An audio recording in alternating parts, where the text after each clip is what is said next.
Jonathan Pierret, dans le cadre de son travail de recherche, et Camille Ridet, en tant que kinésithérapeute coordinatrice, nous présente le projet baptisé Impact d'une rééducation axiale accentuée sur la locomotion de l'enfant ayant une paralysie cérébrale.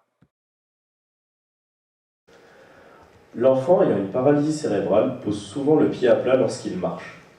Cela est associé à une activité précoce du triceps sural qui va entraîner un freinage de l'avancée du tronc. Ce freinage pourrait être une adaptation fonctionnelle et non la conséquence d'un dysfonctionnement du triceps dû à la spasticité. Il se trouve que l'enfant avec paralysie cérébrale présente habituellement des troubles du contrôle du tronc en position assise ainsi qu'au cours de la marche. Ces troubles du contrôle du tronc induiraient des compensations impliquant les membres inférieurs au cours de la marche. Le freinage exercé par le triceps sur le tronc ferait partie de ces compensations. Par contre, ces dernières ne favoriseraient pas une amélioration du contrôle du tronc, ce qui conduirait à un cercle vicieux entretenu pendant la croissance. Pour tester cette hypothèse, une étude est en cours et fait intervenir des enfants ayant une paralysie cérébrale, hémiplégiques ou diplégiques, âgés de 6 à 11 ans, avec une marche autonome. Les enfants sont répartis aléatoirement dans deux groupes. Le premier groupe réalise une rééducation axiale accentuée pendant 3 mois, suivie de sa rééducation habituelle les 3 mois suivants. Dans le deuxième groupe, l'ordre des rééducations est inversé. Pour chaque groupe, les 2 périodes de traitement sont encadrées par 3 sessions d'évaluation, comprenant des examens cliniques ainsi qu'une évaluation de la posture et de la marche. Les sessions d'évaluation sont réalisées au laboratoire d'analyse du mouvement au centre de réadaptation Pierre-Quint de Nancy, ce qui comprend une analyse tridimensionnelle de la marche ainsi qu'une analyse de la stabilisation du tronc sur une assise instable.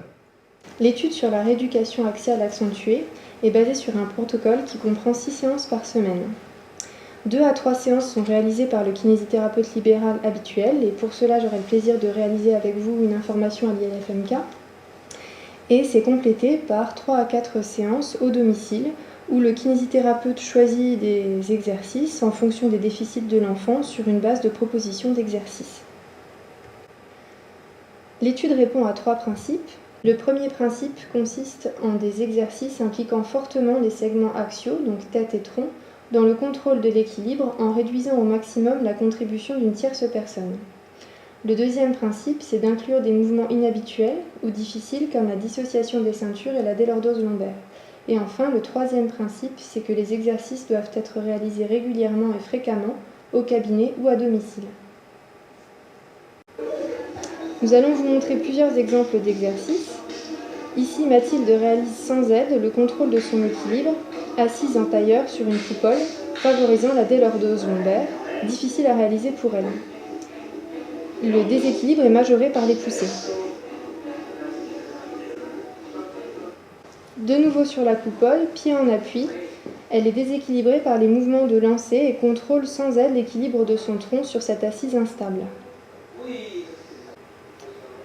La posture en petite sirène favorise l'appui sur le membre supérieur hémiplégique avec une implication importante du tronc lorsque Mathilde soulève le bassin pour atteindre le cerceau. Ici, la posture initiale place les 4 membres en appui et l'exercice consiste à réaliser une extension de membre inférieur qui déstabilise Mathilde et implique fortement le tronc pour maintenir son équilibre. Sur ces 2 images, nous avons utilisé les positions pont-fessier et en quadrupédie. Et sur cette dernière vidéo, Mathilde réalise une dissociation active des membres inférieurs en flexion d'un côté et en extension de hanche de l'autre côté, ce qui implique encore plus dans cette posture une contribution du tronc.